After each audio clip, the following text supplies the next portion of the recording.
Hey everyone, it's Melina, and today I need to talk to you about something that honestly took me years to fully understand, even though I work in finance. Because this invisible force I'm about to describe, doesn't care how smart you are. It doesn't care how many books you've read about investing or how many spreadsheets you've built. It bypasses all of that. It goes straight to the oldest, most primitive part of your brain, the part that desperately needs to know where you stand in the tribe. And once you see how it works, you will never scroll through your phone the same way again. Let me take you back to a world that most of you probably remember, or at least your parents do. It was the 1990s, maybe the early 2000s. Life was measured on a very simple, very local scale. You walked outside your front door and you looked at your neighbor's driveway. That was it. That was your entire universe of social comparison. If your neighbor, let's call him Dave, a regular guy who worked at the same plant as your dad, showed up one Saturday morning with a brand new Ford pickup truck, your family noticed. Your mom might mention it at dinner, your dad might feel a small, quiet sting of something he wouldn't even call envy. He'd just say, Dave got a new truck. And then maybe over the next year or two, your dad would work some overtime, save up, and buy a similar truck. The race was over. Equilibrium restored. Everyone moved on with their lives. This is what sociologists call a reference group. And for almost all of human history, your reference group was tiny. It was the 10, maybe 20 people who lived on your street, went to your church, or worked at your office. You competed with people in your exact income bracket, your exact social class, your exact zip code. The game was winnable. You could keep up with the Joneses, because the Joneses made roughly the same salary as you. But then something happened. Something so gradual and so seamless that nobody noticed it was a revolution. A small black rectangle appeared in our pockets, and overnight the Joneses were replaced by strangers living lives so extravagant they would have been unrecognizable to any previous generation of humans. I want you to think about what happens to your brain before 9 a.m. on a typical morning. You haven't had your coffee yet, you're still in bed, eyes half open, and your thumb is already moving. In the first 90 seconds of scrolling, you see a 22-year-old crypto trader eating breakfast on a yacht somewhere off the coast of Dubai. You see a couple your age who just closed on a 5-bedroom house with a pool and are filming the tour with a drone. You see a girl, maybe my age, maybe younger, who apparently runs an e-commerce brand and just bought herself a Porsche as a birthday gift to myself. And then, the one that really gets you, you see someone you actually know, your old college roommate. And based on his feed, he's been living in Bali for 6 months, working 2 hours a day from his laptop, looking tanned and free, while you're staring at fluorescent lights in a cubicle. You lock your phone, you look around your perfectly normal apartment with the IKEA furniture and the dishes in the sink, you think about your perfectly normal job that pays you a perfectly normal salary. And suddenly, without anyone saying a single word to you, your entire life feels small. It feels inadequate. It feels like you have somehow fallen behind in a race you didn't even know you were running. I need you to hear me when I say this. That feeling is not an accident. It is not a personal flaw. It is not your natural disposition toward jealousy. That feeling is the product of a brilliantly engineered, multi-trillion-dollar system that literally needs you to feel inadequate in order to function. Because a satisfied person is the most dangerous thing in the world to the modern consumer economy. If you are genuinely content with what you have, you don't take out a car loan you can't afford. You don't buy a $30 skincare serum because an influencer told you your pores are a problem. You don't finance a kitchen renovation to match something you saw on Pinterest. The entire machine grinds to a halt the moment you say, "Actually, I'm good." So the machine has to make sure you never say that, and the tool it uses is your feed. Let me introduce you to a concept that changed the way I think about money, status, and happiness. It comes from sociology, and it's called relative deprivation. This term describes a very specific kind of suffering, not the suffering of actually lacking something, but the suffering of feeling like you lack something because someone near you has more. And the key word there is near. Not near geographically, near psychologically, near in the sense that your brain has placed them in your mental reference group, the group you instinctively measure yourself against. Here's why this matters. Right now, you might be earning more than 95% of the people on this planet. You have clean water, a heated home, a refrigerator full of food, and a device in your pocket that gives you access to the sum total of all human knowledge. By any objective historical measure, you are living a life of almost incomprehensible luxury. A medieval king would weep with envy at your dentistry alone. But your brain doesn't care about medieval kings. Your brain doesn't do absolute comparisons. It only does relative ones. And your feed, your algorithmically curated, engagement-optimized feed, has filled your reference group with people who appear to be living 3, 5, 10 levels above you. So your brain does the math, the only math it knows how to do, and concludes you are failing. Juliet Schor, an economist and sociologist at Boston College, wrote about this phenomenon decades ago in her book, The Overspent American. She tracked how Americans' spending patterns changed when television entered the home. Before TV, people benchmarked themselves against their actual neighbors. After TV, they started benchmarking against characters on shows like Friends, who somehow lived in massive Manhattan apartments on a waitress's salary.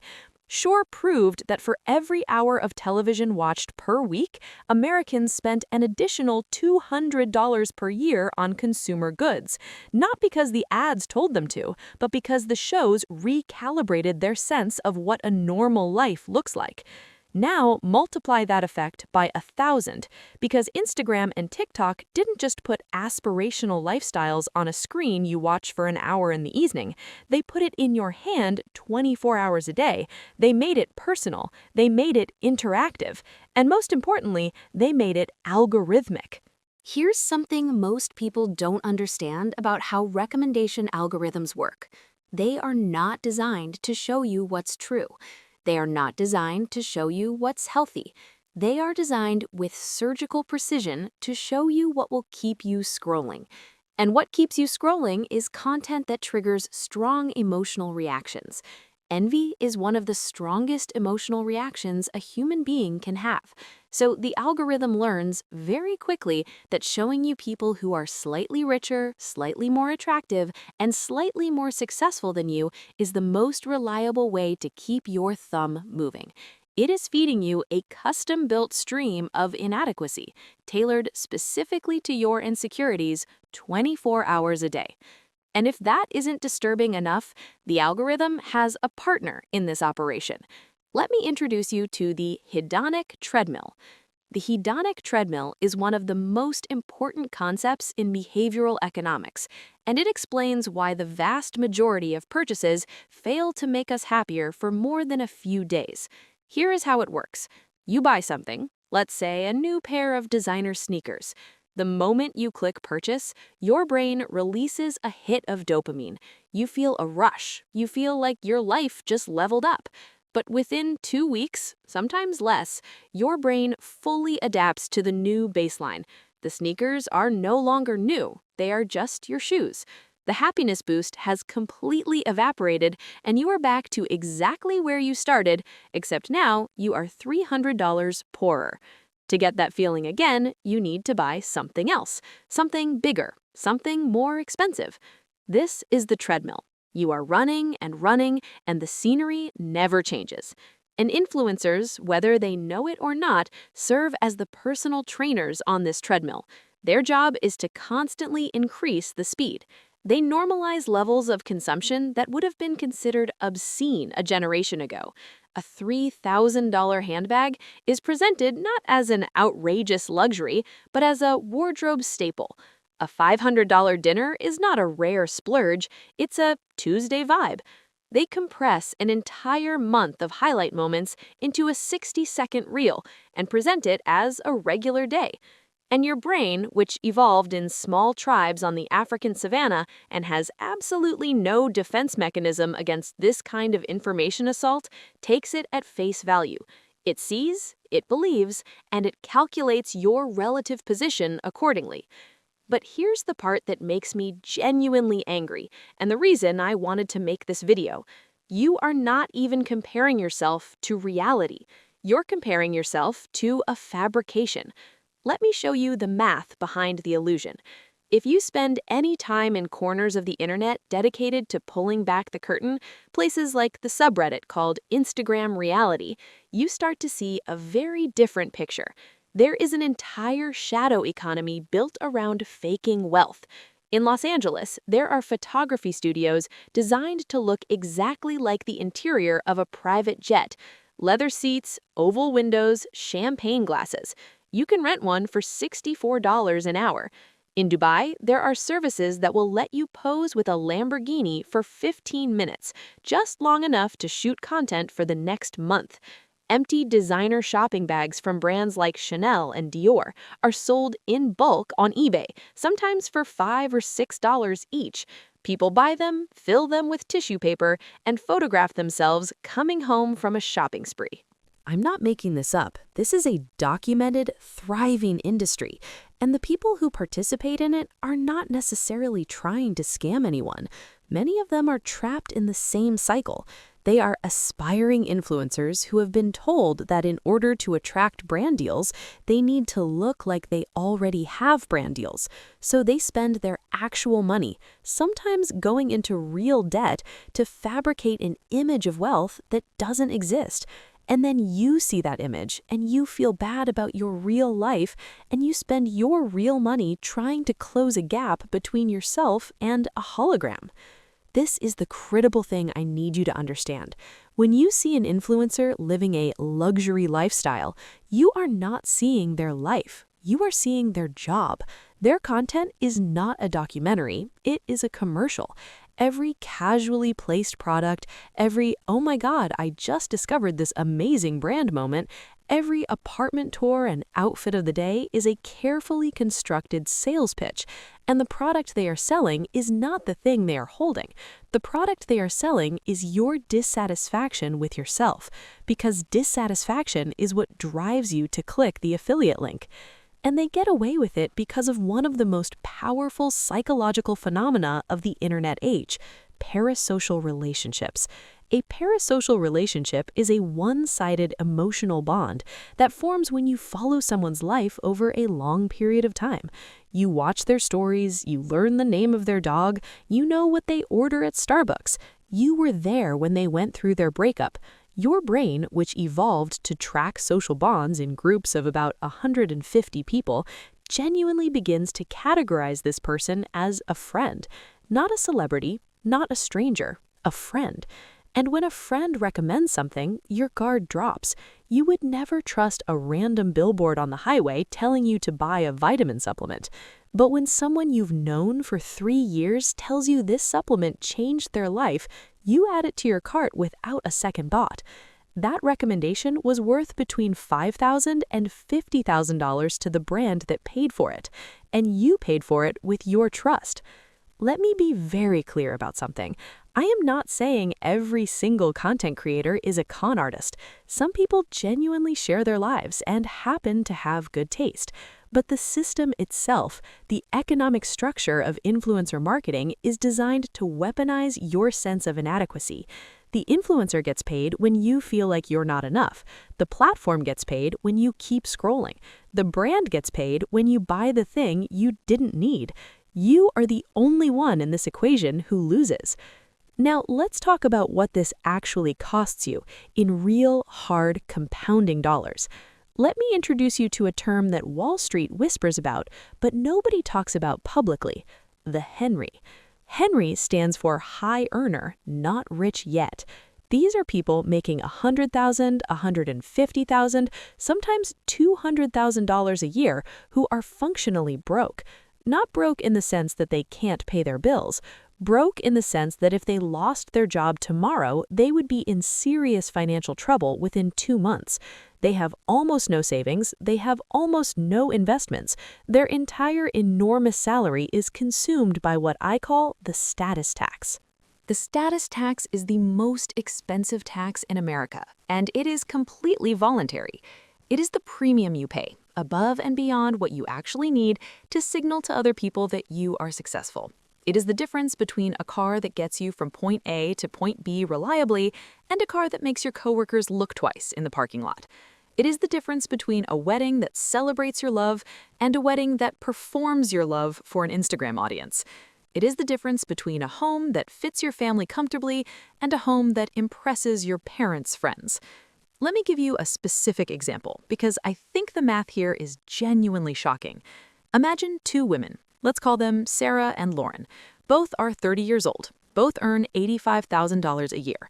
They graduated from the same college. They work in similar jobs. On paper, they are identical.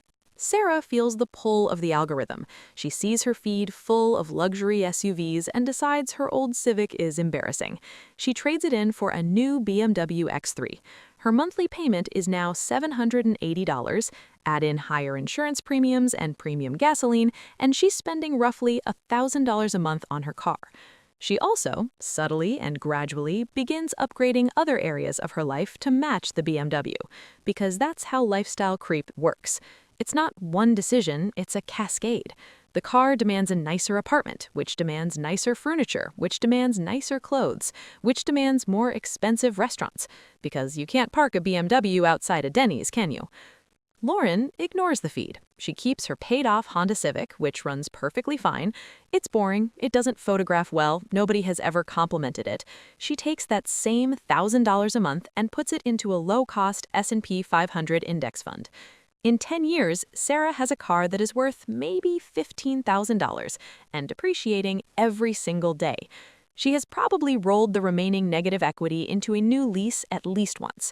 Her net contribution to her own wealth from this decision is essentially zero, possibly negative. Lauren, assuming a historical average annual return of about 10%, has roughly $206,000. That is not a fantasy number. That is basic compound interest math. $206,000 generated not by a genius stock pick, not by a crypto moonshot, but by the simple, boring, deeply unsexy act of not caring what her car looks like. Sarah looks rich, Lauren is becoming rich. And that distinction, the gap between looking wealthy and being wealthy, is the most important financial concept most people will never learn, because nobody profits from teaching it to you. Morgan Housel put it perfectly in his book, The Psychology of Money. He wrote about what he calls the man in the car paradox. When you see someone driving a beautiful, expensive car, you rarely think, wow, the person driving that car is really cool. Instead, you think, wow, if I had that car, people would think I'm really cool. You use the car as a mental placeholder for yourself, which means the entire purpose of buying a status symbol to gain admiration from others is defeated the moment you drive it off the lot. Nobody is admiring you. They're using your purchase as a projection screen for their own fantasies. This is the brutal irony at the heart of the status economy. You buy things to be seen, but nobody is actually seeing you. I want to tell you about a book that genuinely changed my perspective on what wealthy people actually look like. It's called The Millionaire Next Door, written by Thomas Stanley and William Danko. They spent 20 years studying American millionaires, not celebrities, not tech founders, but the roughly 20 million ordinary, self-made millionaires scattered across the country. And what they found contradicted everything social media would have you believe. The average American millionaire drives a car that's at least 3 years old, and the most popular brand is Toyota. The average American millionaire has never spent more than $350 on a watch. The average American millionaire shops at Target and JCPenney, not Neiman Marcus. They live in middle-class neighborhoods, they wear unremarkable clothes. You could stand behind one in line at Costco and have absolutely no idea you were standing next to someone with a net worth of $5 million. These people practice what the internet has recently started calling stealth wealth. And stealth wealth is not a trend or an aesthetic. It's a financial philosophy, and it is the direct opposite of everything the influencer economy tries to teach you. Stealth wealth is the understanding that money is not a performance tool, money is a freedom tool. Every dollar you spend to show people how much money you have is a dollar that is no longer working for you. It's gone. It bought you maybe a glance from a stranger, maybe a compliment at a dinner party, and then it evaporated forever. Real wealth is invisible. It is the brokerage account nobody sees. It is the emergency fund that lets you sleep at night. It is the investment portfolio that is quietly compounding while you're not paying attention to it. Real wealth is the ability to quit a job that is destroying your mental health without having a panic attack about rent. Real wealth is the ability to take a year off to figure out what you actually want to do with your life. Real wealth is the ability to say no. And none of it will ever show up in somebody's Instagram story. So here's where I want to leave you, and I want to be practical, not preachy, because I know how frustrating it is when people say, just stop comparing yourself to others, as if your brain has an off switch. It doesn't. You are a social primate. Comparison is literally wired into your neural architecture. You cannot eliminate it, but you can choose who you compare yourself to. And that choice, that one decision about who gets to be in your reference group, is worth more than any financial advice I could ever give you. Here's what I did, and it genuinely changed my financial life. I went through my feed, every single account I followed, and I asked myself one question about each one. After I see this person's content, do I feel inspired and motivated, or do I feel anxious and inadequate? Any account that consistently made me feel like my life was not enough, I unfollowed. Not out of hatred, not out of jealousy, out of financial self-defense. Because every minute I spent feeling inadequate was a minute I was vulnerable to making a stupid financial decision. I also started applying what I call the 72-hour rule.